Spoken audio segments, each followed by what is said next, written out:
নমস্কার আপনাদের সবাইকে আর নতুন একটা ভিডিওতে স্বাগত জানাচ্ছি। আমি সন্দীপ মণ্ডল আর আপনারা দেখছেন আপনাদের প্রিয় ইউটিউব চ্যানেল সন্দীপ নেহরিও।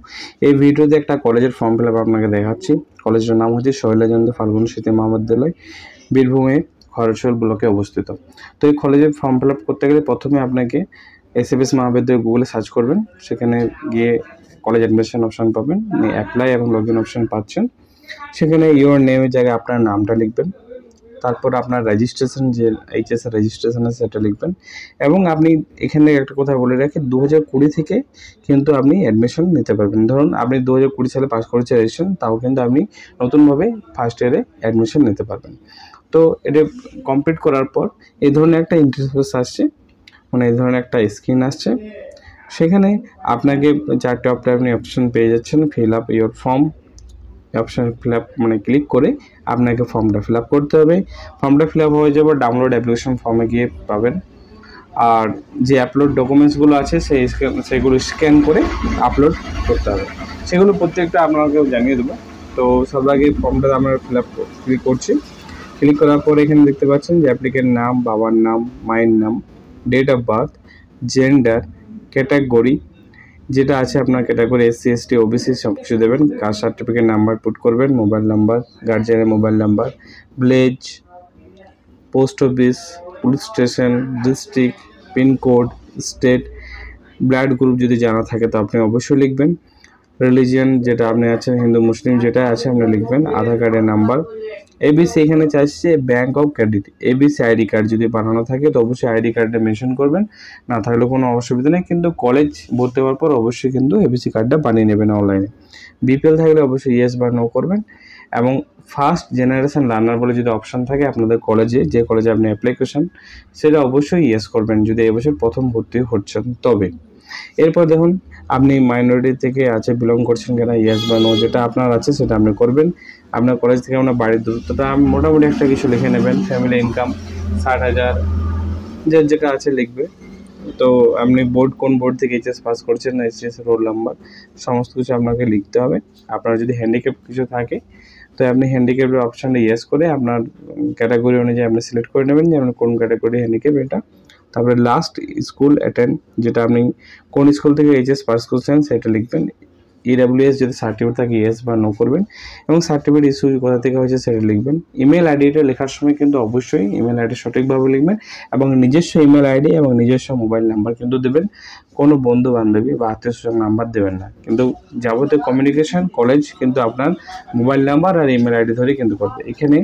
তারপর আপনাকে মাধ্যমিক ডিটেলস দিতে হচ্ছে, যে টোটাল কত নাম্বার ছিল পরীক্ষা মাধ্যমিকের, তারপর আপনার মাধ্যমিকের এক্সামে কত নাম্বার পেয়েছেন এবং পার্সেন্টেজ সমস্ত কিছু দিতে হবে। এখানে দেখুন, এখানে নাম্বারের ক্ষেত্রে এখানে ফার্স্ট ল্যাঙ্গুয়েজ, সেকেন্ড ল্যাঙ্গুয়েজ লাল চিহ্ন আছে, মানে ম্যান্ডেটরি, মানে আপনার নাম্বার কম থাকলেও কিন্তু আপনাকে বাংলা ইংলিশের নাম্বারটা আপনার লিখতে হবে। মার্কস অবটেন থিওরির মধ্যে আপনি কত পেয়েছেন 80-র মধ্যে, সেটা আপনি লিখবেন। ফুল মার্কস কত ছিল 80, সেটা লিখবেন। প্র্যাকটিক্যালে আপনার 20 থাকে জানা আছে আপনার আর্টসের ক্ষেত্রে, এবং 20-র মধ্যে আপনার কত দিয়েছে সেটা কিন্তু আপনাকে লিখতে হবে। তো এইভাবে আপনার বেস্ট 5 যেটা আছে, সব থেকে বেশি নাম্বার যেগুলোতে পেয়েছেন বাংলা ইংলিশ বাদ দিয়ে আরও 3টেতে, সেগুলো পরপর লিখবেন। যেটা সব থেকে কম নাম্বার পেয়েছেন সেটা লাস্ট লিখবেন। আর দেখুন এখানে 4 ইয়ার্স 3 ইয়ার্স যে অপশানগুলো আছে সেগুলো বুঝে নেবেন ভালো। 4 ইয়ার কথার অর্থ হচ্ছে কিন্তু অনার্স। যদি আপনি বিএটা 4 বছর ধরে আপনি করতে চান তাহলে আপনি 4 ইয়ার সিলেক্ট করতে হবে, মানে আপনি অনার্স পর্যায়ে চলে যাচ্ছেন। আপনি যদি পাস কোর্সে ভর্তি করেন সেক্ষেত্রে আপনাকে কিন্তু 3 ইয়ার্স সিলেক্ট করতে হবে।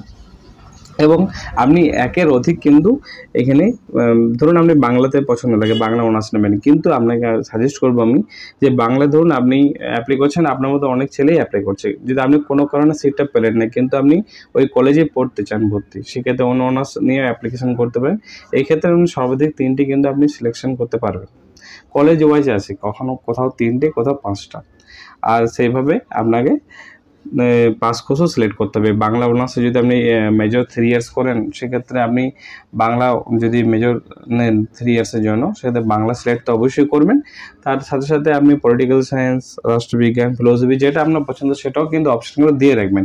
সর্বাধিক আপনি কলেজ ওয়াইজ 3টে থেকে 5টার মধ্যে আপনি সিলেক্ট করতে পারবেন।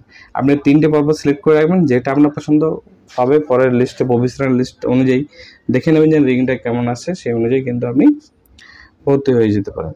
তারপর আছে আপনাকে ডকুমেন্ট আপলোড। তো ডকুমেন্ট আপলোডগুলো আপনি school living certificate, marksheet, ten card সব স্ক্রিনে আপনি দেখতে পাচ্ছেন, এই জন্য করতে হবে।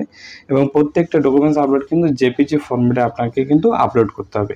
জেপিজি যদি থাকলে জেপিজি, আর যদি একটু ভালো কোয়ালিটির ছবি আপনি আপলোড করতে চান সেখানে আপনি পিডিএফও এটা বানিয়ে নিতে পারেন।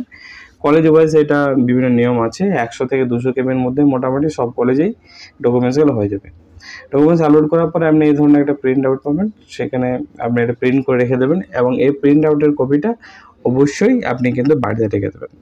যদি কোনো কারণে আপনার সার্ভার ডাউন থাকে, কিছু হয়ে গেল, সেক্ষেত্রে আপনি যে মোবাইল অ্যাপ্লিকেশন আইডি আছে, মোবাইল নাম্বার এবং ডেট অফ বার্থে আপনি পুনরায় লগ ইন করে নেবেন।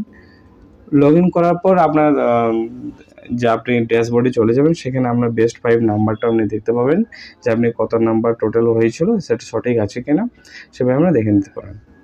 যে ডকুমেন্টসগুলো আপনি আপলোড করছেন সেগুলো পুনরায় একবার সঠিকভাবে দেখে নেবেন লগ ইন করার পর, যেটা সব ঠিকঠাক আছে কিনা। তারপরে আপনি অ্যাপ্লিকেশান স্ট্যাটাস চেক করে নেবেন যে আপনার সমস্ত মানে যে পার্টগুলো আছে অ্যাপ্লিকেশান সবগুলো কমপ্লিট হয়েছে কিনা। তারপরে আপনি ফর্মটা প্রিভিউ দেখে নেবেন এবং আপনি কিন্তু প্রিন্ট করে নেবেন। ইনকেস যদি কারো ফর্ম ফিল আপ করার সময় যদি ভুল হয়ে থাকে, সে কিন্তু পুনরায় একটা নতুন করে একটা ফর্ম ফিল আপ করতে পারেন এবং কলেজ কর্তৃপক্ষের সাথেও কিন্তু আপনি কন্ট্যাক্ট করে নিতে পারেন। আশা করি এই ভিডিওটা আপনার ভালো লাগবে। এই ধরনের আরও ভিডিও পেতে গেলে অবশ্যই চ্যানেলটাকে সাবস্ক্রাইব করে রাখুন। ধন্যবাদ।